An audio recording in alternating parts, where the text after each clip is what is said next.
Well, the Big Lebowski has grown in 10 years. People have seen this film more than any film that I've been in. You've written books. There's the Lebowski Fest. I mean, people are obsessed with that movie. They're obsessed with it.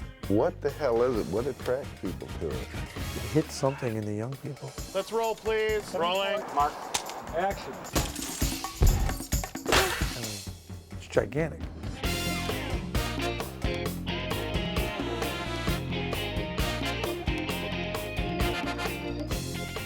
This movie was released after Fargo, and you know, Fargo was very successful, and I think the critics didn't know what to make of this when it was released. I remember when it came out, everybody was like, so what? There was sort of like a little bit of a thunk, and I loved it. I can remember going to the premiere here in New York, and I was like, that was so funny. And it was just like, oh, people didn't seem to think it was that funny. It's taken me many years to actually get the film. I mean, I liked it, but then I liked it more. And it wasn't until like the fourth time I think I saw it with my son You might want to watch out that front window, Larry. that I realized how hilarious of a film it is. Son, this is what happens when you fuck a stranger in the ass! And over the years, I think it's like, yeah, it's kind of gotten, I feel like, the attention it deserves. I rarely will watch a movie of mine on TV, but Lebowski, when that comes on, it'll hook me, you know, because there's so many little flavorful parts about it. That rug really tied the room together, did it not? It's a great film to discover, and there's a lot of support out there for those discoverers, you know, for those little urban achievers, or whatever you want to call yourselves. I always say that it's sort of a Rorschach test, you know, what movies people remember. You know, when you walk down the street, somebody says, hey, I loved you in, you know, and I first noticed it happening with, like, college guys. Like, and it's sort of a frat boy kind of thing. All, you know, when it was like, when a young man came by who was like 21, 22, it was always the Big Lebowski. Without batting an eye, a man will refer to his dick, or his rod, or his Johnson. What they say, they either point at me and scream, Roseanne, or call me Tom Arnold, or they'll whip out a line from Lebowski. The lines are very whippable. Smokey, my friend, you're entering a world of pain.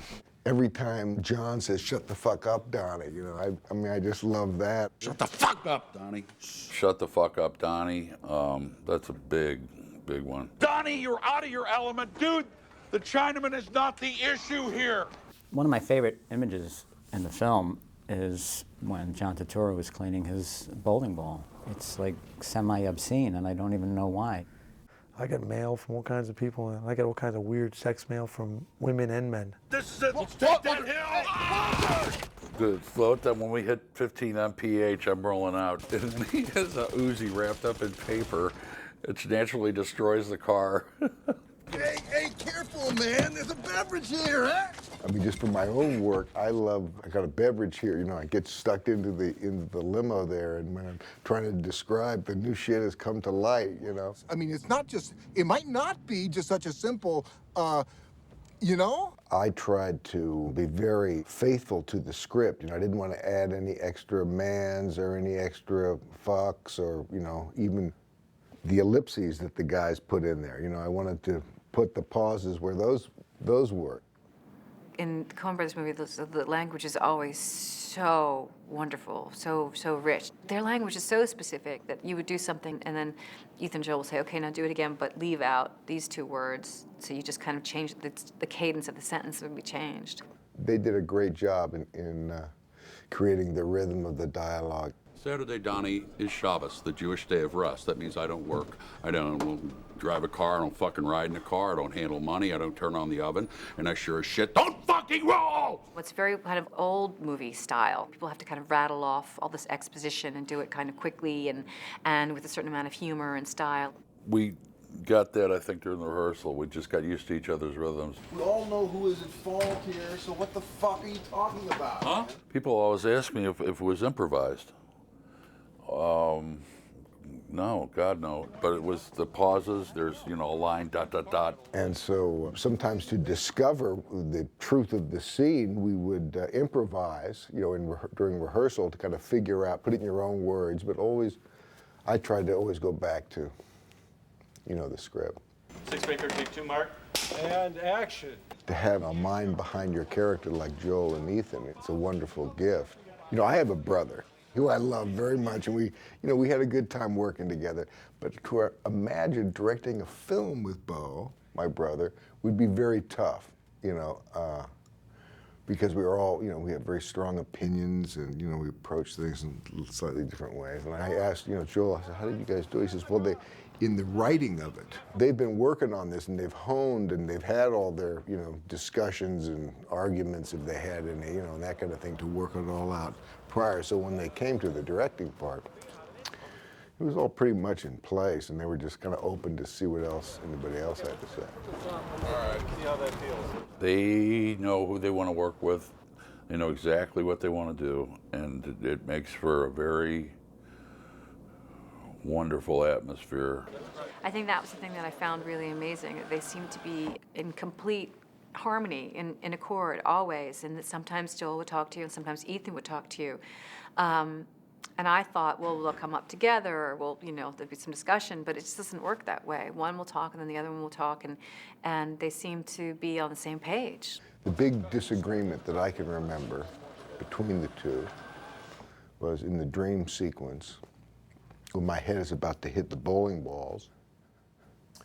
Joel, who would kind of be the point man as far as directing, he would usually be the guy who would give tips, although Ethan would be kind of flitting around, and he would add his thoughts as well. But Joel said, now, when you hit the bowling balls, you're kind of grimacing, when you hit the bowling balls. And Ethan came up, he said, grimacing, really? I thought he'd be kind of smiling, like he would kind of enjoy it. And Joel said, no, I think, Ethan said, really? Well, and they kind of looked, and then there was, well, let's shoot it both ways, okay.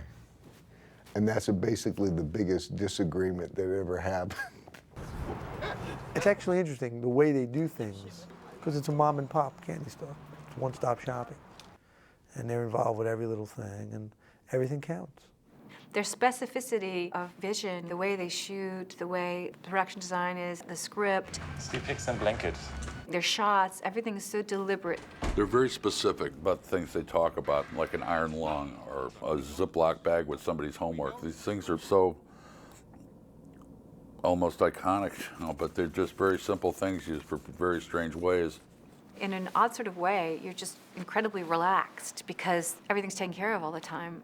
On the set, the environment that they created was so loose that you felt like you had all the time in the world. You could try it this way, you could try it that way. They were always very inclusive, wanted to know, you got any ideas? What do you want to do, They're just two very down-to-earth guys, and they love what they do, and I love to work with them. Working with those guys is a joy. It's a joy.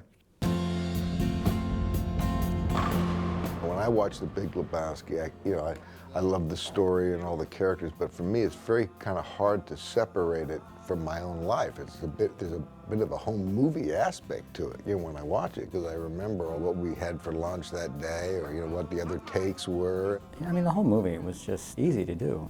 I don't remember there being anything hard about it. We just had a great time. Donnie, please. It was a once-in-a-lifetime deal. Characters like Walter don't come along every day. I've seen a lot of spinals, dude. And this guy's a fake. This is what I'll be remembered for, then that's Aces with me. I think it's just wonderful. It's one of my favorite movies. Not only movies I've been in, but just, flat out one of my favorite movies. Woo! College kids are not going to classes because of The Big Lebowski. And I blame this all on Joel and Ethan. I think they're recognizing it for what it is. It's a brilliant film. And that's why our society is in crisis, because of The Big Lebowski. You don't need the marijuana to watch the movie, kids. It's good without it. The dude, what kind of example is he? The dude abides. It goes on forever. This stuff could never end. Who knows what happened to Walter? He could have become a priest or something like that.